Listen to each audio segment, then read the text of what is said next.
Rising 14 stories above downtown, this is billed as North America's first vertical convention center.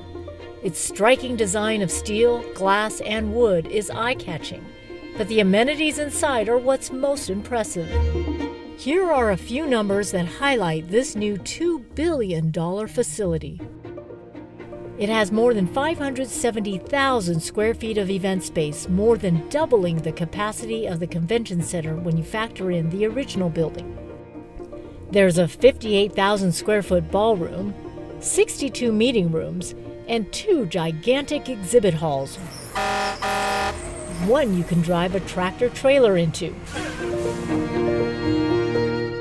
Joining me now is the President and CEO, Jeff Blosser, who is the man behind this vision. Thank you for being here. Thank you very much. Jeff, can you please clear up any confusion about this building? Does this one replace the existing convention center? It doesn't. It's an additional facility for us.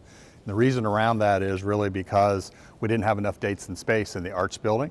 So building the Summit facility really gives us the opportunity now to book things simultaneously or book things in a move-in and move-out scenario, which really then opens up our ability to be able to bring more people to Seattle. Can you go over the names of the buildings again? They have different names, don't they? We went from the Washington State Convention Center to the Seattle Convention Center, and we wanted to make sure that the campus had the ability for people to understand which building they needed to go to, because they're not connected. So being able to do that, we used the Sky Bridge as the arch, if you will, for the current building, and then the hill climb as the summit for the new building. And it really allowed us then to be able to make sure that people understand, I got to go to the summit for this meeting, or I got to go to the arch for this convention. So it really helped us do that. Now that the convention center space has nearly doubled in Seattle, actually more than doubled, what does it mean for our city? It really means a couple different things. One is, like I said, it really helps us with the types of events that we can do now that we couldn't do before. But if events do want to get bigger, or if they want to have additional space, or they may want to co-locate with somebody else, and groups will do that so that they can broaden their perspective and their attendees. We now have the capabilities with the 2 buildings to be able to do those for them, either get bigger or have multiple events. As for the convention center, tell us about the new vertical design. Well, I think when you take a look at an urban setting and you want to make sure that the convention center is set in a way that allows for people to enjoy the city, enjoy all that the city has to offer, whether that's restaurants or retail or attractions like Pike Place Market, you really got to be downtown. And the only way to do that anymore is really to build it in the urban core.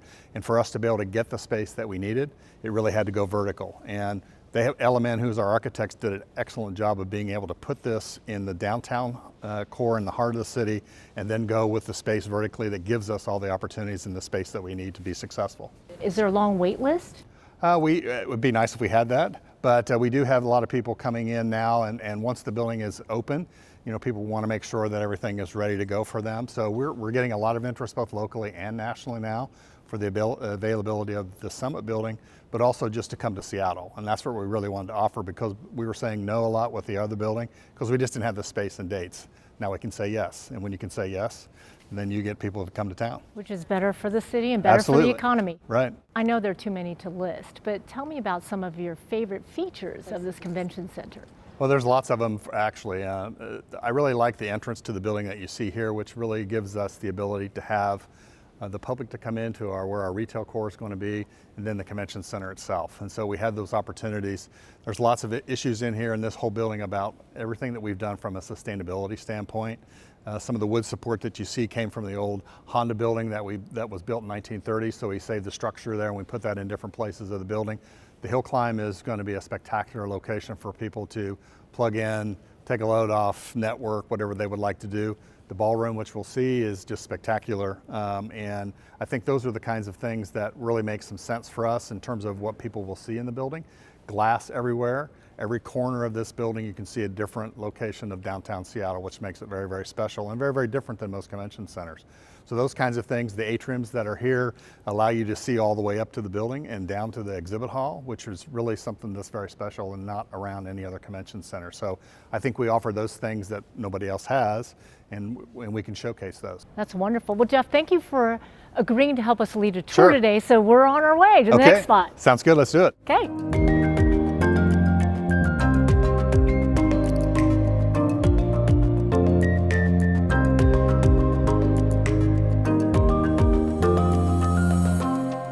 We We've now moved upstairs to the ballroom of the Seattle Convention Center Summit Edition.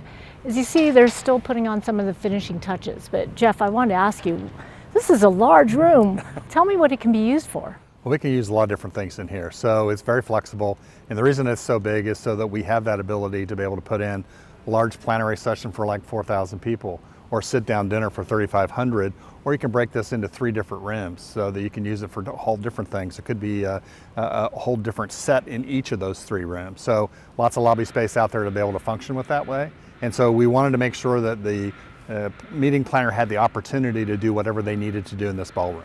And speaking of ceilings, I mean, this is a unique one with a story behind it. Yeah, so 3,900 plus planks in the ceiling, and really they came from log booms. They're called wormwood, and it really sets the tone in this space of being able to use wood, recycled wood, and then also the lighting, how the lighting system bounces off of the wood in the building with different colored lights and capabilities. It's spectacular at night especially, but it's spectacular for any event.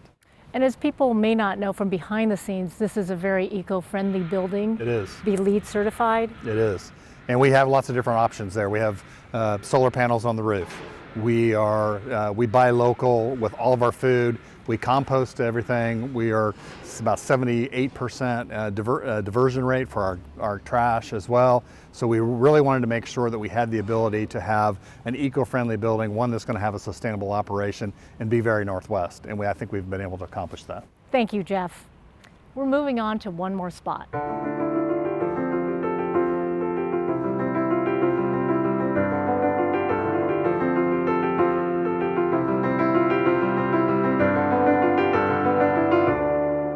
Our final stop on this new addition to the Seattle Convention Center is the hill climb staircase. And Jeff, what an amazing view. Money shot right here, don't you think? It really showcases how this building interacts with downtown. It also, this specific location here allows for people to come out from their meeting space and network, plug in if they want to, enjoy the sun like we have today. But it really was to make sure that people could get together and have this opportunity, as well as the views. I mean, you can see all the way down to the bay. You can see First Hill and Capitol Hill here. It really showcases the city, and that's really exactly what we wanted to do with this space. And that's part of the reason for the name? It is. So you climb up to the summit and you're able to get the best view in town. So we really wanted to showcase that, and then we called it that as well. Yeah, that's a great idea. Yeah. So you've had a lot of events here already, and you have a lot more coming through. Can you tell us about them? Sure, we had Comic-Con, which is everybody's favorite, where if you get a chance to see people here in costume, and the building really did really well with them. We have SHAPE coming up, which is a physical education group. We have a Microsoft event called Build coming up as well. We have 6 conventions in April and May. We're really excited about those opportunities to have those events here in the Summit building. 54,000 folks coming into downtown core is exactly what we're supposed to do, and to help the city. Yeah, and exactly. Your quote is saying this could be a catalyst to help reinvigorate the entire downtown core. Why is that? Well, if we can put more people on the street and we can get more people to come to downtown, they activate the shops, they activate retail, they activate the hotels, and I think it really helps with the whole safety issue as well. So we want to do our part if we can with the city to make sure that we can bring people to downtown. Jeff Blosser, President and CEO of the Seattle Convention Center, I just want to thank you for helping give this tour and for being with us today. You're welcome.